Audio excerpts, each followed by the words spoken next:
Hello, and welcome to another episode of Boundless Body Radio. I'm your host, Casey Ruff, and today we have another amazing guest to introduce to you now. Tom Gaymor is a sports journalist and commentator, specializing in motorsports. Currently, Tom is working in Formula One, leading the commentary for F1 TV, and is also leading Sky Sports Indycar coverage, including anchoring the studio for the world-famous Indy 500. Starting out as a racing driver, Tom soon swapped the steering wheel for a microphone after injury. Although Tom is best known as a motorsport broadcaster, Tom has also broadcast at the last two Olympic Games and for Premiership Rugby. Tom has a vast motorsport knowledge, having been involved in the sport for almost 30 years. He also works on a variety of other events for Discovery Eurosport, including the Le Mans 24-Hour and the World Endurance Championship, among others. In July 2011, Tom formed the Tom Gaymor Consultancy Ltd, or TGC, to bring all of his consultancy projects under one roof and to further create a professional platform from which to operate. TGC specializes in talent development, driver coaching, performance management, and mentoring. Tom Gaymor, what an absolute honor it is to welcome you to Balanced Body Radio. Thank you for having me. You should work in marketing and PR. And I'll definitely hire you because you do a wonderful job. The introduction's the best part. Yeah, it's the best part. We always offer our guests, if any time in this conversation you're feeling a little down and you want me to read it again, we can do that. Totally fine. Yeah. That sounds very impressive. Oh man, you are the voice in my head every time I'm at a stoplight. I've got a stick shift car, which nobody has around here, and I'm watching the stoplight. And as soon as that light turns green, it is your voice that says, lights out and away we go. Yeah, no, that's a wonderful feeling. And when you're in the car or in the commentary booth, it's still the same. And that's what's been a wonderful transition for me. Certainly having had the sort of adrenaline and that hook when you're in the car, live TV, although I'm not driving anymore, live TV still delivers that. And for me, there's nothing better than that 5, 4, 3, 2, 1, we're live.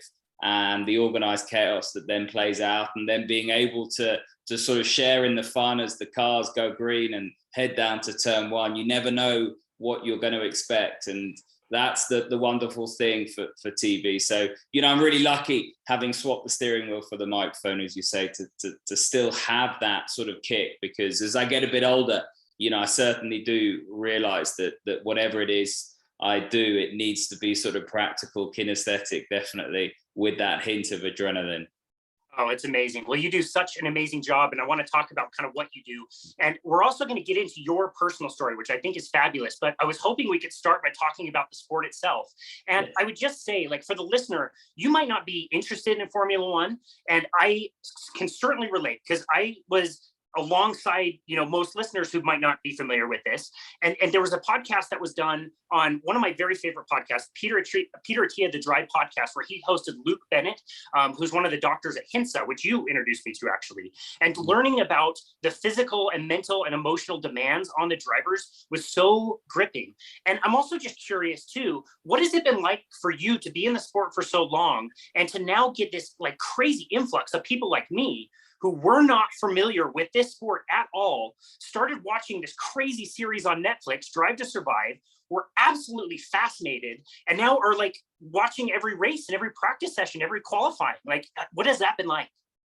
I think for me, it's brought a wonderful diversity to the fan base of the sport. I mean, we aim to be as collective and as inclusive as possible, but motorsport is not the most accessible sport, and that's whether or not you participate in it and or whether or not you want to go and watch it.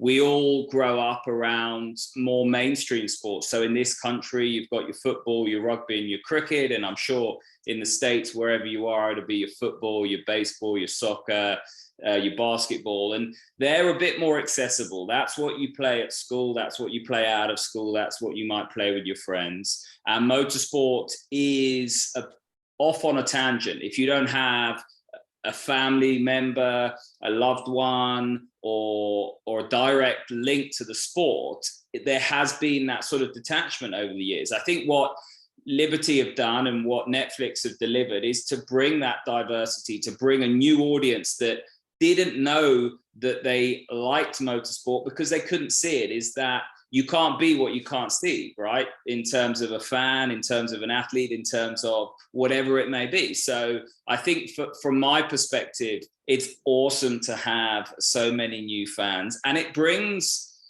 it brings a new form of conversation, a new lens, new ways of thinking. So I'm all for that. And I think the success has certainly been evident in terms of more races in the US market.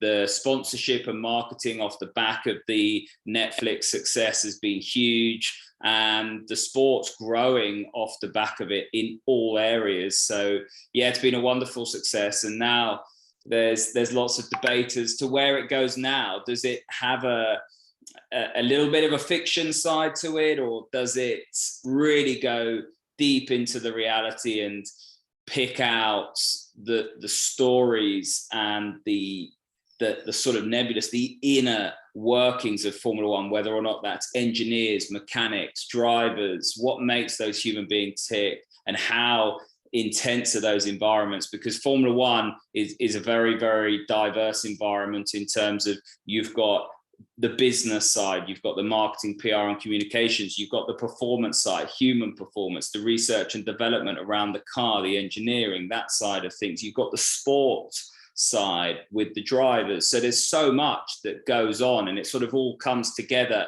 as a big circus. I always say it's a traveling circus, and everyone plays their part in the same sense that you go and watch the circus, and there's different disciplines and specialisms, and everyone has their moment in the limelight, and away they go. So yeah, it's wonderful to have more fans, and the more we can open up the sport, the better.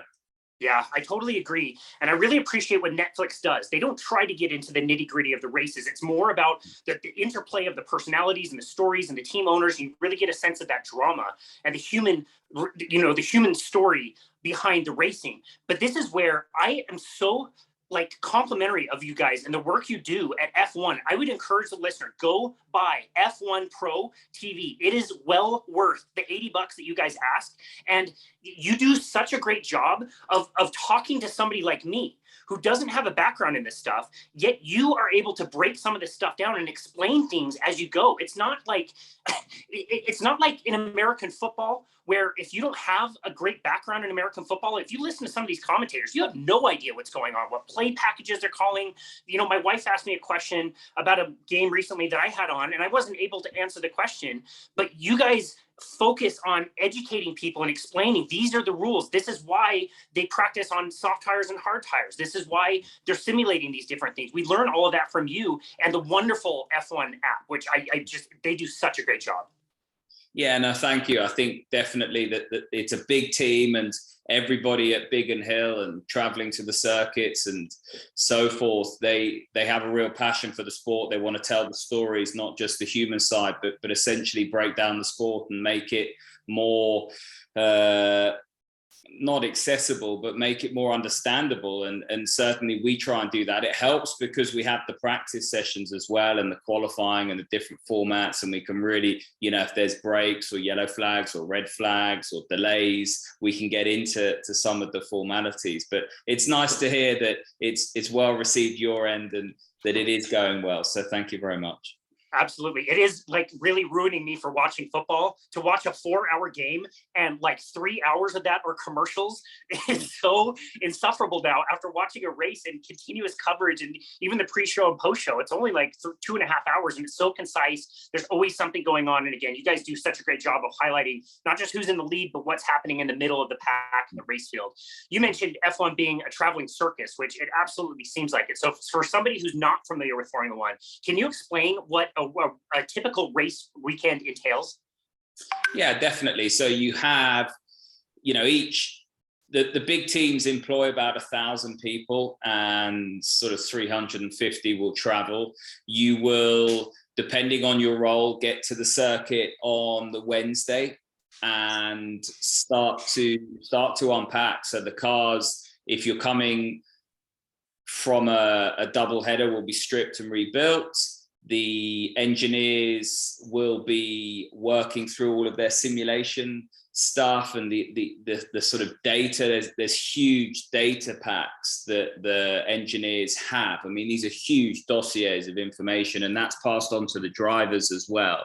And there's so much that goes into the performance side of the cars the data capture is just astronomical. So they will be working heavily through that. And then from a driver's perspective, it's about trying to get they've changed the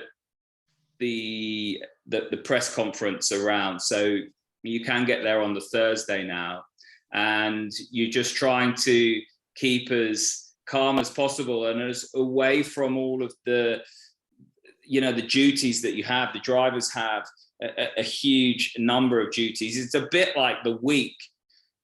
Each Grand Prix is a bit like the week prior to the Super Bowl, right? That's literally it from a PR perspective. You're at sponsor events, you're at the circuit, you're flown in helicopters to dinners, you're here, you're there, you're speaking to the press, you've got set agendas, and it's all written out, your schedule for the weekend. And then you've got to perform as well. You've got to stay hydrated, the nutrition side of things, your travel with your trainer, and they'll do a really good job of trying to keep you up to speed. And then you've got the TV side of things, so that they will be setting up and putting all the cameras into position as early as a week before the event. And you've got another 300, 400 people traveling doing that as well. So there's just so much that goes on to try and get a Grand Prix weekend together. And don't forget, some of these events are back to back as well, especially in Europe. So they'll be packing up on a Sunday night, traveling through to another part of Europe and trying to get there by sort of Tuesday, Wednesday, and then they go again. And for the mechanics and the engineers and a lot of people in the sort of heartbeat of the team, they might be away for anything up to sort of 30 days, and they're working every single day as well. They don't have days off, and it's long days, 14-hour days. And they brought the curfew in now over the Grand Prix weekend, but you can break that curfew, especially if there's damage or there's something that's gone wrong with the car or power unit changes, that kind of thing, or you're late into the circuits on a Wednesday with your setup and you're behind the schedule. So, they'll be working well into the early hours of the morning, and then they'll be back again at the crack of dawn to do it all again. So there's a lot of people working really, really hard to make it all work and function like it does. I would love to see how much caffeine, how much coffee is consumed on a race weekend by everybody. That sounds like absolutely insane. Before we talk about the drivers themselves, can you tell us a little bit about these machines? How complex is an F1 car? Yeah, so I think the F1 cars, in the sense, the way it's a power unit era now. So it's all been about that technology. You've got the MGK units, the deployment, the battery packs, you've got the internal combustion engine elements as well as the power. So the power unit's the overall umbrella. So really, really complex cars that creates a huge amount of brake horsepower out of a very small engine, 1.6 litre internal combustion engine. They're producing sort of 1,000 brake horsepower. So very, very impressive with how they sort of get that delivered. And the tech is trying to be as road relevant as possible, but we are entering an era now where electric technology is building, and so Formula One's looking hard to make itself as carbon neutral as possible, carbon neutral fuel, that kind of stuff. So it's going to be interesting where we go. I mean, they've obviously published the new engine regs for 2026, but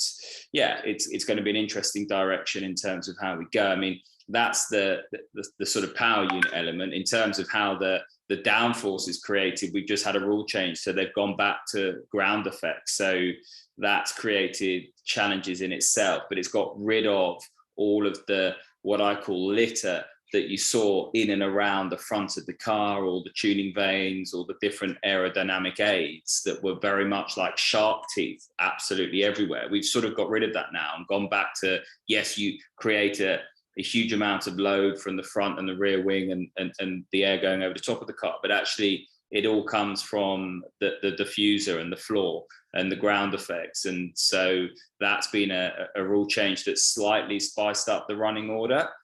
although we got Red Bull back at the front again. But, you know, Ferrari looked really good at the beginning of the year. They certainly have a very good car over a lap. But the way the cars create downforce now, that's through ground effects that we haven't seen in Formula One for, you know, a good couple of decades. Yeah, that's so interesting. And it definitely goes to show when they're making those corners, that's why it looks so unnatural when the cars are cornering, because there's so much of that downforce forcing them into the ground. Yeah, that's so crazy. Huge amounts. I mean, it's, you know, they produce huge amounts of downforce. I mean, it's frightening. And when you're in those corners, the G-force on the driver, I mean, you're 5.5 Gs under braking, you're 3.5 Gs through the corner. So that in itself, you know, that's 5 tons of downforce on the car. So, you know, that they could at 100 miles an hour drive, you know, 150 mile an hour drive upside down. If you could actually get the car onto the roof, that's how much downforce they would stick to the roof. Wow, that's incredible. Wow. So one of your coworkers, Sam, is one of my favorites to include because he explains all the tech. You guys have great interactions. I really love. What's that? I was going to say, when you asked me the tech question, you needed him to answer. We need him. Well, and he does such a great job, not only during the show explaining what's going on, but also the features like Tech Tuesday, where it explains like the tire sensors or the aerodynamics and all of these things. It makes it so awesome to kind of follow along. And he'll talk about these upgrade packages that they'll bring to the cars in a certain week. So as the weeks are going, you know, you're trying to improve your car. You're learning all the time about how it's performing in different conditions. And you start learning about, wow, this team is bringing this crazy upgrade package. And you're like, well, what's this upgrade package? And it's like a little carbon flange here and like a little change in the mirror curvature there. Like that's a major upgrade package, like minute little details. Yeah, absolutely. And it's step by step. I mean, obviously you develop a car and they have incredible software for simulation, and then you've got the wind tunnel. There's no substitute for the wind tunnel, because what the numbers say in the simulation doesn't always correlate to what you see in the wind tunnel. And then what you see in the wind tunnel doesn't necessarily correlate to what you see on the racetrack as well, because you've got to marry aero grip up with mechanical grip, because obviously we talked about the aero downforce. You've got the mechanical grip as well, which are the torsion bars, the dampers, that kind of stuff, working on contact patches with the tires and so forth. I mean, it's really, really complex. That's why they have so much data in terms of the engineers trying to marry their ideology and what the data says to the real. But yeah, Sam does a wonderful job in explaining it. And then you've got, you know, hundreds of people at the factories just working on hundredths of a second. If they can find a tenth, that's such a huge breakthrough. And we've got the cost cap now, but they'll spend millions and millions of pounds trying to develop a tenth of a second, because, you know, a tenth or two, that can be the difference between going out in Q3 or getting through to Q1, and that's you know, very, very, you know, well, that's the difference between World Championship points or no points. Yeah, that's right. So for the listener, with the qualifying, you're basically trying to get your best time, and there's 3 different ranges where they're eliminating drivers in the first 2, and then the last 10 get set by your position, and that comes down to hundreds, thousands of seconds. It is very, very close. And you described what the start is like. All the cars are at a standstill. They go as full gas as they possibly can into that first corner, but that's where all the traffic is. That's where you're going to have cars like side by side, and that's where all the chaos is. And so if you're one place back, you know, because you're a tenth slower in the qualifying, and now that puts you into more danger, or that slows you up because you get that effect through the corners, that's a huge difference. That's a difference between, you know, the top 10 drivers that score points or even making it onto the podium or not. It makes a big difference. Definitely. And you know, you don't want to qualify out of position because you're not used to racing in and around that area of the grid. You're not used to racing certain individuals that you'll be around. And it's where the melee is. It's where all of the concertina effect and the cars meet, vying for 1 or 2 lines or small areas of tarmac. And, you know, the laws of physics and the you know, and so forth means that not everyone can get through, so that the likelihood of contact is is very real. And then you've done all of that work, the team have put all of that work in, and you might have traveled 500 meters and you're out on the spot, which is really difficult to take as a team boss, because they've got to pay for it. As an engineer, as a mechanic, you might have pulled an all-nighter, and then as the driver, you've got your own personal disappointment and the weight of the world on your shoulders, because you've got to trudge back to the garage and explain to everyone what went wrong. Yeah, we saw that literally at, I believe it was Spa, and you saw that shot of Lewis Hamilton walking down some like back alley to get back to the garage and explain what happened. So this is a good segue. Let's talk about the drivers, and let's talk about the physical demands. What kind of physical demands? You mentioned G-forces. What kind of shape do these guys have to be in? Yeah, so racing drivers are predominantly quite small, although the TV makes them look quite large. You want to be under 70 kilos. So anything sort of from like 62 kilos up, which means that you've got to be really efficient with your strength, because you want to have a huge amount of sort of strength / enduro in certain muscle groups, but then you don't want to have muscle where you don't need it, because that's going to be excess weight, right? So drivers will tend to have big backs, no chest, like big triceps, no biceps, huge forearms, huge necks, and the sort of the G's. I mean, every time you hit the brake pedal, it's 1.5 bar. So you're looking at anything up to sort of 60 kilos, 65 kilos to 100 kilos of brake pedal pressure. So we had rugby players, which is your equivalent's football. We had rugby players coming to the simulator, and when they first hit the brake, because the brake pedal doesn't travel very far, it feels as though it's not traveling at all. It's that solid. And when you hit it, they weren't braking, because they were hitting it hard, but they weren't hitting it hard enough. And I'd say to them, no, you don't understand. Think your beautiful pet dog or whatever it is has just walked out in front of the car, and you're going to nail that brake pedal with all your might. You're going to do everything you can. You're going to put everything into hitting that brake pedal, and then they'll do it. It's like bang, they'll do it. And then you're like, right, now you need to simulate that every single time you brake, and we're going to do it for like 75 laps in extreme heat. And so every time you brake, it's 65 to 100 kilos through your left leg. Then Formula One has power steering, but if we look at IndyCar, you're looking at about 30 kilos through the wheel. And also, if you're looking at 3.5 G through the corners in Formula One, anything up to sort of 25 kilos and above on your neck. So if you're going around a right-hand corner, you're going to have all of the force on your shoulders and then 25 kilos pushing your head. And then you've got to come out of that and then hit the brake pedal for like 100 kilos. And then you've got to try and right yourself, brace yourself in the car, use all your obliques. Your glutes get so sore because you're trying to hold your legs up in the car, your hip flexors. I mean, Nick de Vries, who did his debut race for Williams, after the race, he just said, "I'm done. Like I won't repeat the expletive," but he just said, "My shoulders." He just came on the radio saying, "I'm done." I was going to bring that up. Actually, this is a pro driver. This guy drives. Yeah. He has a history of driving Formula 2.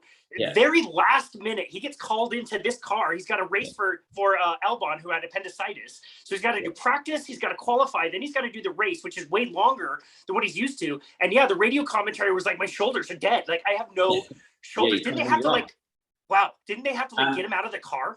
Yeah, and they'll get him out of the car and he'll be in a bad way. When they go to Singapore next time up, the heat there is phenomenal. So you'll see drivers on drips after the race, pre-race, that kind of thing. There was a Formula 2 driver a couple of years ago that did his debut F2 race there, and he just literally came on the radio after the race and said, "Call me an ambulance," because he was just finished. And you just really struggle to explain how physical it is, especially in the heat. So if you're thinking 32 degrees, 34 degrees air temperature in the car, that's going to be pushing 40 degrees because of all the heat and the engine soak and the heat soak and everything like that around you. Then you are sitting in Nomex trousers, Nomex polo neck, and then you've got a triple layer Nomex suit over the top of you, which is like wearing a tracksuit to go skiing in or something like that. Then you've got your gloves, your balaclava, your helmet. And although you've got your head out the car, that's an aerodynamicist nightmare. So none of the airflow is ever directed into that hole, because it would just go in and then come out. And you want the airflow going as cleanly over the car as possible. So you'll see the drivers in Singapore putting their visor up and trying to sit out of the car in the pit lane as they trundle down the pit lane just to try and get some airflow.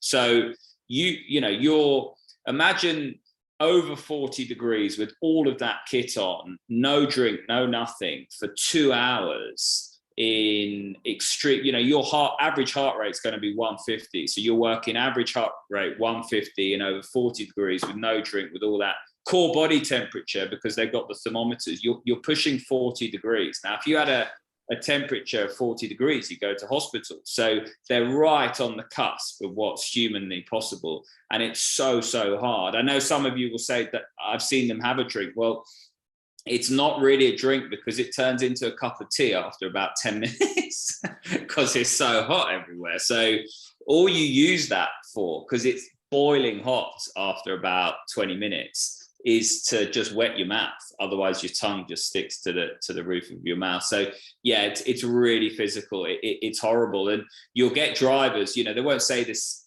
on the media or pre-race because they don't admit weakness to anyone else. But, over the years, traveling to Singapore and stuff like that, after the practice sessions, drivers will speak to friends or trusted people in their circle and think, I don't think I can do this. Wow. I think I've got this in the locker. And it's that physical. It's really hard.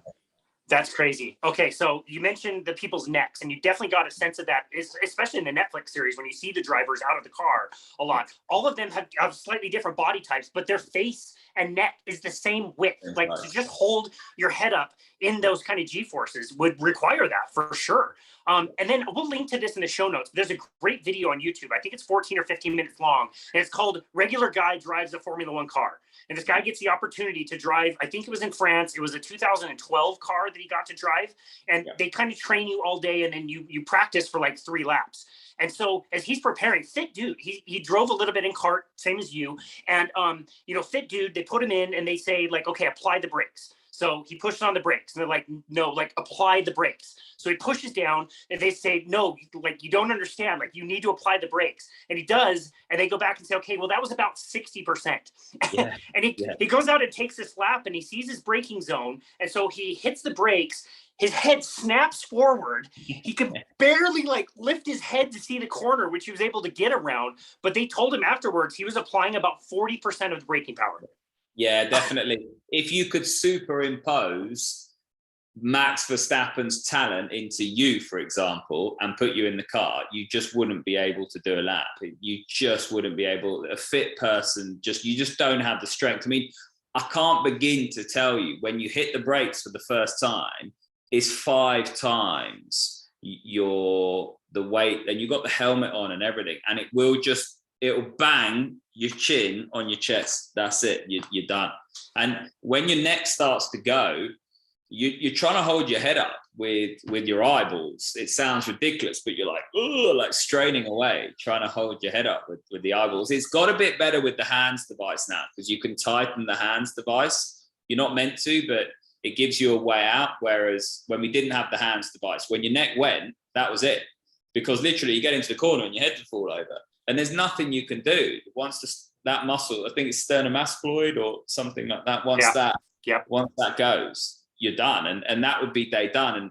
And, whether or not you're a young driver doing F3 or moving up to 3000 as it was then, or World Series or GP2, you'd regularly go and do a 2-day test. And you'd do the first day, done. You try and do the morning of the second day, and you pot around, do a bit, and then that's it. You just call it a day, because you just can't do the 2 days. Wow. Yeah. That's incredible. Okay, so we talked a little bit about the physical side. I would love to talk about the mental side. And what is the driver doing during the race? What things are they considering besides just, throttle, brake, and steer?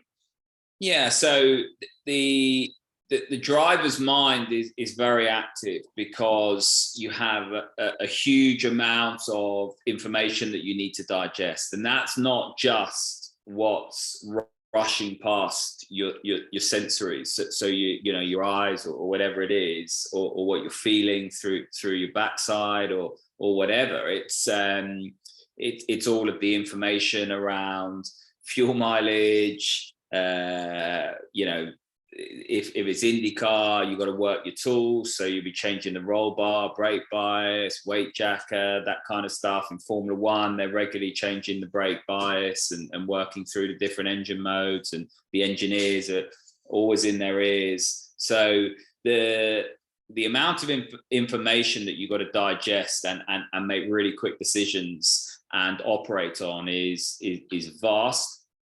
And for the vast majority of human beings, just being able to operate at that level is, you know, quite intense. So we get people on the simulators, for example, and then we'll do times tables, you know, 8 times 8, 6 times 8, just because actually you've got no answer, because you're just totally focused on what it is that you're doing. You just can't. It's so difficult to free up any other space to get those answers in and out, or get the questions in and answers out. So, you know, it takes a huge amount of practice and being in the environment and working through all of the different warm-ups and exercises that the physios have. And then you've got the sporting side of things. So making sure that you are mentally fit, you know, your mental fitness, so confidence, that kind of thing. Or are you feeling fearing failure? You know, what is it that or where's your mindset heading into that weekend? So the mind for me is the most complex element, and I always say the human underpins the performer. So we don't work enough with the human being. You know, when it comes to coaching, we're brilliant on the technical and tactical side of things, but we don't invest enough time in the human element, because actually we can't always be the best that we want to be. And you could have the best technical and tactical skill sets, you could have the toolbox to deliver those technical and tactical skill sets, but actually there's so much more around the occasion that goes into that. And unless you've got the toolkit to be able to be the best that you want to be on that day, and deal with the emotion, and, you know, the focusing on the process instead of the outcome, and getting rid of the fear and the failure and sensing the opportunity, then it's going to be, you know, a really difficult time for you. And we talk a lot about this, but it's not, you can't just go and be that. You can't just say that, you know. It makes great sense when you sit down with whoever it might be, your psychologist or your trusted set of ears or whatever, and you run through what we're talking about now. But then when you get to the circuit on a Thursday or Friday, all of the feelings that you had last time come flashing back. So you've got to have a process. I always say you've got to have a process to be able to get into the right mindset and make sure that you've got that sort of toolkit for the human element, that then you can go on and deal with the performer, the sort of performing elements. Because if you get that the wrong way round, it just doesn't come together. Yeah. So a good example of that, I think of somebody like Nicholas Latifi. He's classically finished pretty much last in every race that he's done. You know, his teammate gets sick, so this rookie gets in the other car and is driving, and you're underperforming, whether it's your fault or your car's fault. You've got somebody who is hungry for a contract. There are 20 drivers in Formula One, so those seats are they don't come around all the time. Like, you don't get a lot of opportunities, and you wonder how that is affecting somebody in the back of their mind during a driving weekend where you've got all of these other things to manage. Yeah, exactly. Latifi's an example. Daniel Ricciardo is a really good example of somebody that has all the talent in the world, but is still struggling to find how he unlocks that under the extreme pressure that he's under now. And, you know, he bounces back, and he's the honey badger, and he's always smiling and that kind of stuff. But even then, he's still searching for it. That just turn up, right, put a brave face on, make sure you're smiling, it'll come good is still not working for him. You know, he needs somehow to sort of go back, Control Alt Delete, and keep searching for whatever it is that's going to make his human side tick, because he's got that. We've seen him perform, and we've seen it throughout his career. He's got all the talent in the world. It's just unlocking it again. Yeah, no, that's a good point. I also see it in the teams. I mean, right now we kind of have a 1-2, but arguably like a 1-2-3 with Red Bull as the top team, Ferrari and Mercedes is kind of on the come up, and these teams are, you know, all performing. They're typically the top 6 drivers are coming from these teams pretty much every week, and you see the difference between Red Bull, who is just crushing it right now, and Max Verstappen, who he doesn't make mistakes. Whether he's the fastest driver or not, he just never makes any mistakes. And you see in the contrast with Ferrari, they're making all kinds of mistakes, and they're coming on the radio to tell the drivers, like, confirm plan G. Red Bull is not considering plan G. They are running plan A. They're doing their race, and everybody else is getting very reactive to them versus saying what you're going to do and not making mistakes with it. Definitely. And if you look at their strategy at Ferrari, for example, that you can sense they fear failure. Now, they're not going to openly admit that. And that's a subconscious feeling as well. It's not a conscious. It's not the first in a high performance environment. You don't start fearing failure. It's a subconscious feeling. But what I mean by that is that there's elements of doubt. So they're always asking questions, you know, right, Charles, what do you think? It's all very reactive, as opposed to that sense of reassurance that they don't seem to be on the front foot. They don't seem to be proactive in terms of the confidence side of things. And, you know, I think that has come from a string of mistakes. So if you look at soccer, for example, you take a penalty, you miss that penalty, subconsciously that never disappears. So when you step up to take the next penalty, you've still got that in your mind. And actually, you don't have that clear mind where you're focused on the process. Suddenly the outcome comes into fruition. So you start to think, don't miss, don't miss, don't miss. You know, as soon as you start thinking that, you can't deliver on the process, because you're not engaged with the process. You're just outcome driven. And I think you're seeing that with Ferrari now. They just head into these big decisions and these critical moments, just hoping that they get it right, and that it's not going to go horribly wrong for them. And that's sort of detracting from you know, that clear execution, that total focus on process. And when you look at Red Bull and Max, he's just totally focused on the process. It's just mechanically and systematically delivered, and there's no doubt, it's just process driven the whole time. Yeah. And so many people, even in, you know, not only just driving, obviously, but with your personal goals, your business goals, whatever they may be, way too many of us are focusing on outcome-based goals. I want to lose 10 pounds. I want to lift this much weight. Like, that's fine to have that goal, but you have to realize that is not inside of your control. What is in your control is the things that you put in your mouth, or the exercises that you do. It's going to the gym Tuesday morning at 5:30 in the morning when you don't want to. Like, that's what you need to focus on. I'd love that you take that approach. How because you say to people, okay, what's your goal? They'll say, I want to do it. And then you say, well, how are you going to do that? And then they'll like start loosely sort of flittering around the process and stuff like that, and then you're like, no. Like, unless you're clear on the process and you're totally focused on the process, I will say, nail the process and the outcome takes care of itself. Love that. I absolutely love that. This is probably a great time to learn more about you and your story, and how you got so, I guess, focused on the mentality and saw this gap in motorsport where, you know, there's a big opportunity to grow. And I think, again, for the listener that may or may not even care about Formula One, I think there's a lot of crossover here and a lot of things to learn. So can you tell us, you know, what was that transition for you that made you trade in, you know, the driver's seat for the microphone?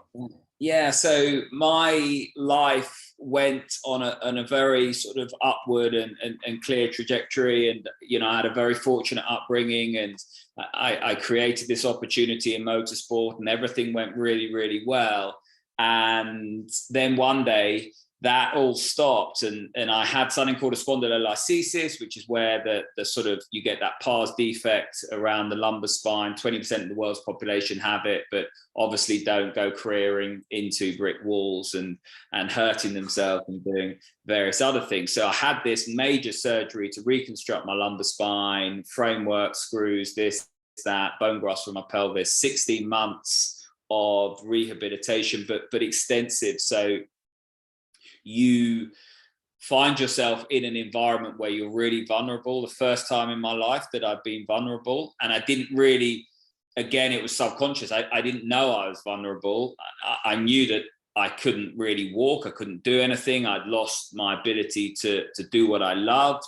I suddenly found myself in this world of everything being an unknown. So I couldn't really control anything. So you go one step forward, two steps back. Rehabilitation's really, really hard.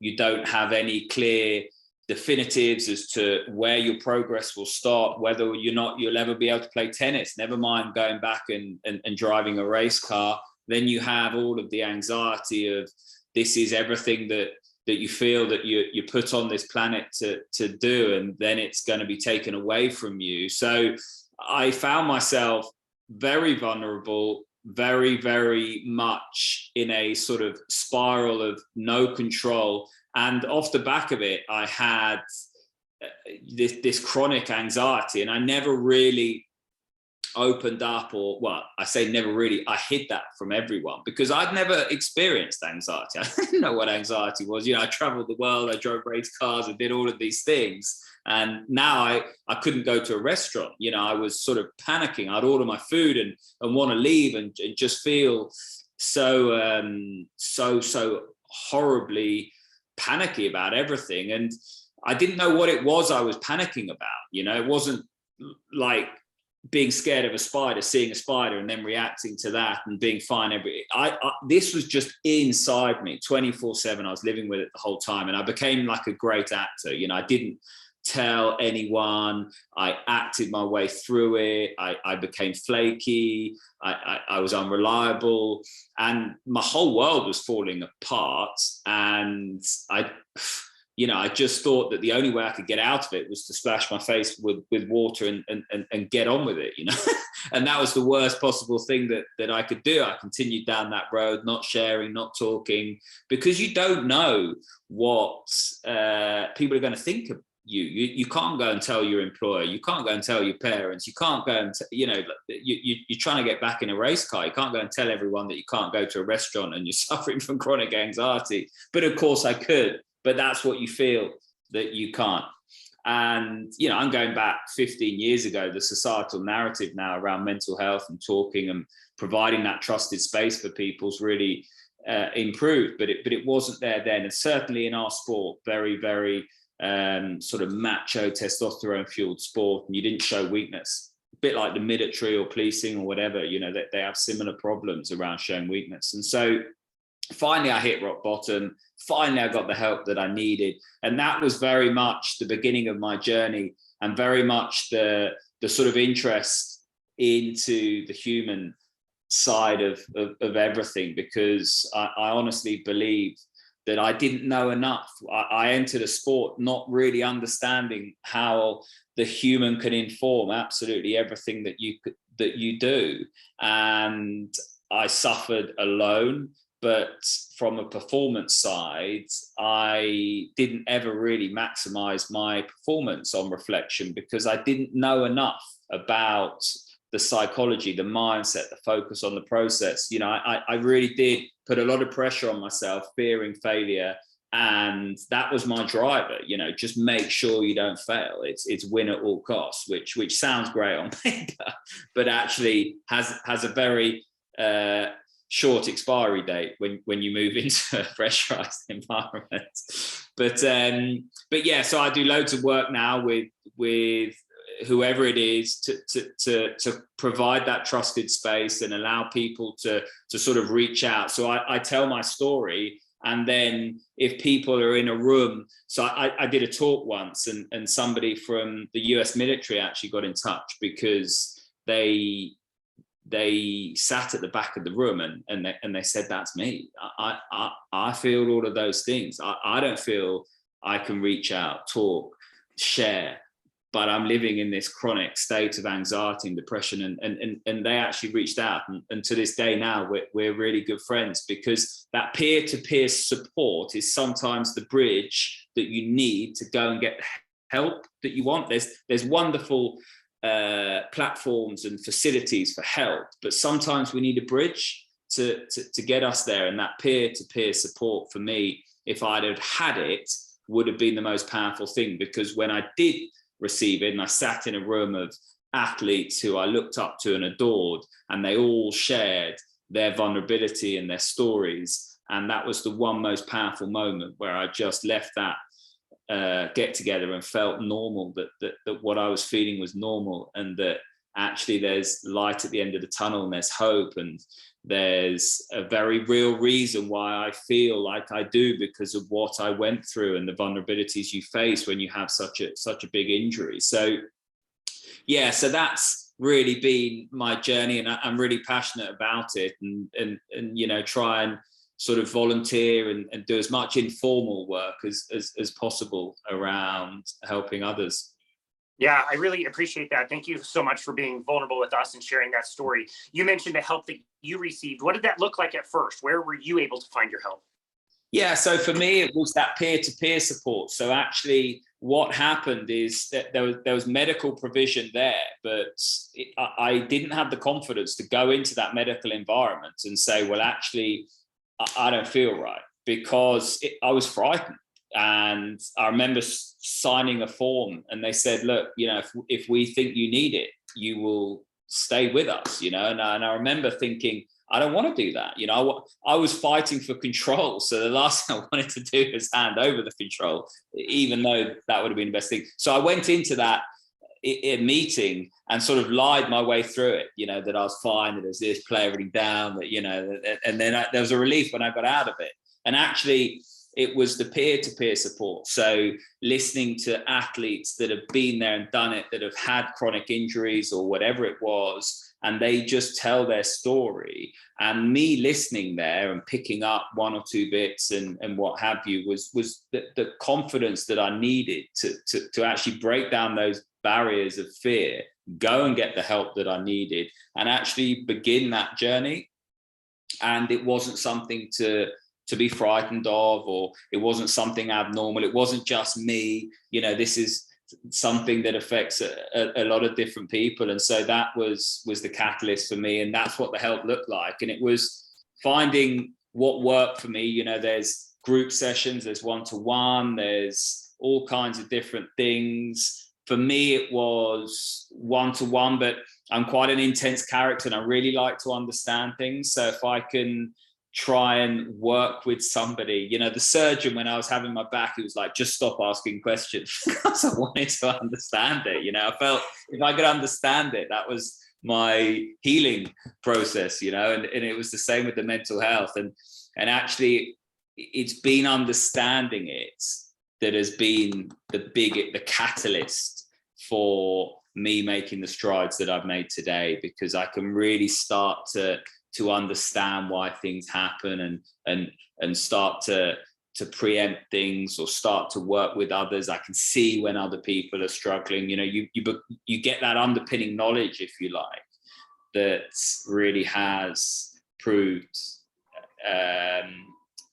important, because you never quite know when you're going to feel anxious again, or whatever the trigger might be, or wherever you might be. So the bigger your toolkit, the sort of the wider your knowledge base on it, the better you are in terms of helping yourself and making sure that you're in that sort of that bubble that you need to be in for sort of mental fitness, if you like. And if you can't create that yourself, go and get some help, and you know, make sure you do.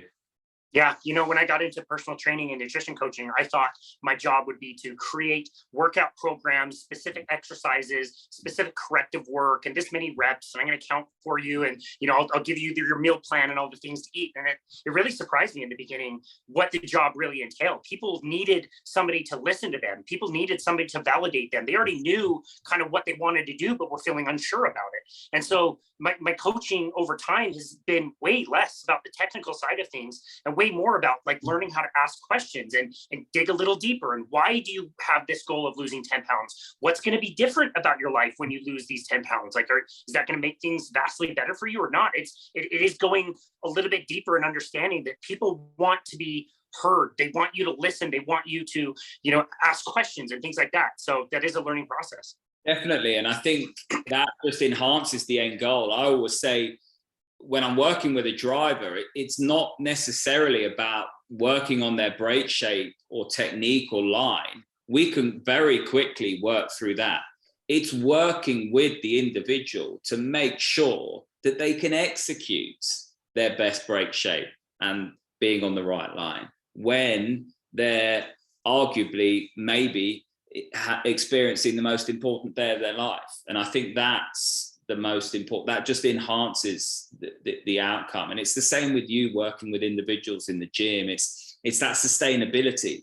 So they might be able to very quickly hit a goal in that short 2-3 week period that you're working with them. But how do you shape that outcome to look, to span over 5-10 years, and how do you enhance the outcome so they better understand themselves and so forth, and create that sort of sustainability around maintaining that initial outcome. I think that's really important. Yeah, you mentioned tools in a toolkit, and I think that's a great way to look at it. We've talked a little bit about, focusing on, the process and worrying less about the outcome. What are some other things that you specifically work with to help build that toolkit? So from the mental process side of things, for me, it's very much around strengthening strengths as well. So I have a friend who, I'll tell a little story, played cricket, ended up playing cricket for England at a very late age. The whole time they played first class cricket, which is, your sort of professional team stuff. They were told that they didn't score runs quickly enough. So for 8 years, they were coached to score runs quickly enough.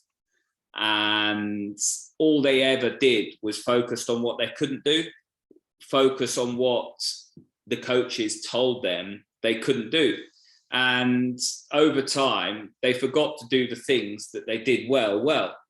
And actually, their strength was to face more balls than anybody else. So forget about the run rate. And they changed coach very late on in their career. And somebody came in with a different mindset, focused on the human and not the performer, and said, right, what's your strength? Your strength is to face more balls than anybody else. So that's all we're going to focus on. We're going to strengthen your strength. So I'm not interested in any of the things you can't do. I'm just going to focus on the one thing that you can do, and we're going to do that better than anyone else. And what they did that summer was face more balls than anybody else, which meant they spent more time at the crease than anybody else. And because they were spending so much more time at the crease than anybody else, they scored more runs than anybody else. Because they scored more runs than anybody else, they got picked for England. But right at the end of their career, focusing on the one thing that they'd never been able to focus on throughout their professional career. Because what we tend to do as human beings is tell people what they can't do.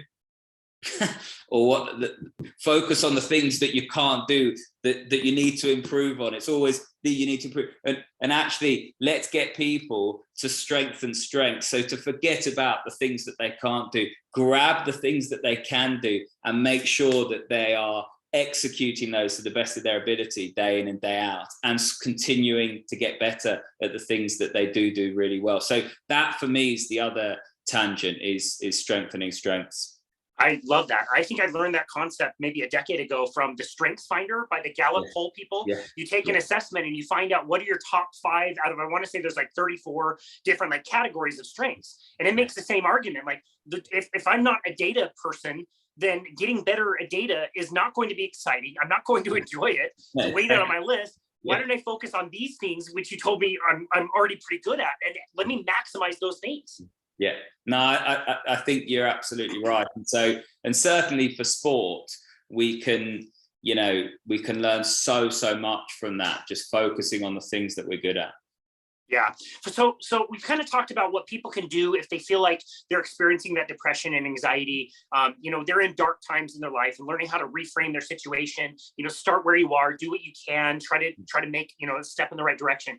What about for somebody who is around somebody they can tell is going through that type of difficult, let's call it emotional situation? How can we better support those around us with their mental health? I think for me, a lot of people say we need to encourage people to talk, and all the narrative is talk. People need to talk more. Make sure you talk. If you're struggling, talk. Well, actually, people only talk when they find a trusted space. And what we need to be better at as a society is creating trusted spaces, creating those trusted ears. When people feel like they're in a trusted space, they will talk. And actually, the onus is not on them to continue, keep saying talk. It's actually, the onus is on us to create trusted spaces, trusted ears. And so that would be my advice, is to try and understand how we can do that. My trusted space was that room full of individuals sharing their story. So, I try and create trusted spaces by showing vulnerability myself.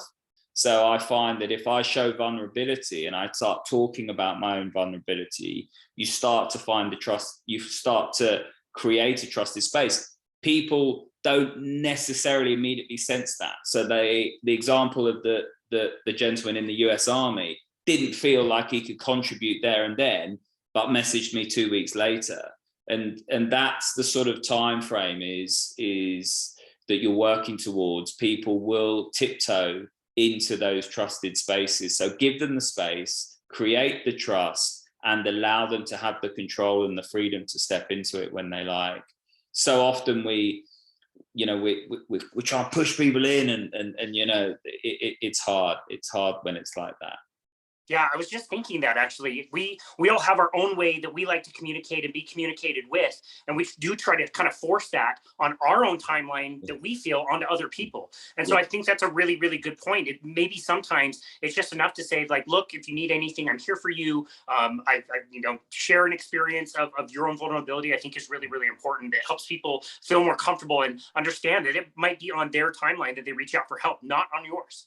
Exactly. And when I was starting my sort of coaching journey a decade or so ago, one of the first, not mistakes, but one of the first sort of pathways that most coaches start on is exploring that freedom around people not necessarily wanting to do it your way. So when you've been successful at something, you try and impart that success on other people. So you're like, this is what worked for me. This is what you got to do. This, and actually, and we all do it because we're really keen to help people, and we want people to sort of thrive and flourish. But actually, it's about finding what works for them. And I think the great coaches do that really, really well in terms of sort of, that's the difference between coaching and instructing, right? And getting people to sort of flourish and do it their way.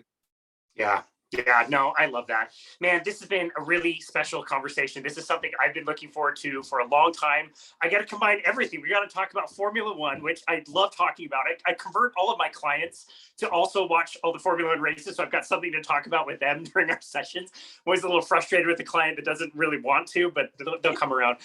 But also talking about this mental health piece, I think is so critical. And things like the last Olympics, so learning about Simone Biles and the struggles that she was going through, and understanding that, yeah, these people, we put them on a pedestal and they're performing at the highest levels, but they've got the same struggles, very human, that we have as well. They have families, they've got personal lives, they've got all these things they need to deal with as well. And so just understanding how we can do a better job, like you said, building those bridges to other people and making people feel comfortable, I think is such a wonderful message. And I'm so grateful for you and your journey, and you being vulnerable and willing to share that with others. So grateful for that. Tom Gaymor, where do you want people to go to find you and connect with you and your work? So you can find me on Twitter, really. I try and minimize the amount of time I'm on social media, the sort of disconnect to reconnect, but I'm on Twitter. I spend a lot of time on Twitter. I'm on Instagram as well. So at Tom Gaymor, Gaymor on Twitter, at TV Talker on Instagram. And yeah, if you're listening and you have any questions or you want to reach out, please do drop me a message. And I've really enjoyed the conversation. I'm passionate about people, and, you know, just being able to chew the fat and talk about some of the topics we've talked about with you's been absolutely, you know, awesome, Casey. I love your enthusiasm, your wonderful sort of relaxed nature, and way of putting the podcast together has been brilliant. And I'd love to come back one day. We will absolutely have you back anytime that you like.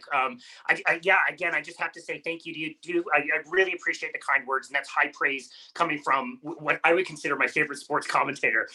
But also, your passion and energy brought me to a sport that I was not interested in, that it's fascinating on so many levels. You guys cover it well, you talk about it well, you educate people like me, and I just so much appreciate that. And I love your enthusiasm as well, and I'm always get excited when you're on the call for the race. So again, thank you so very much. You have a lifetime pass to come back on our show anytime, but thank you for making time to come on today. We really appreciate you. Thank you for having me. Absolutely. And this has been another episode of Boundless Body Radio.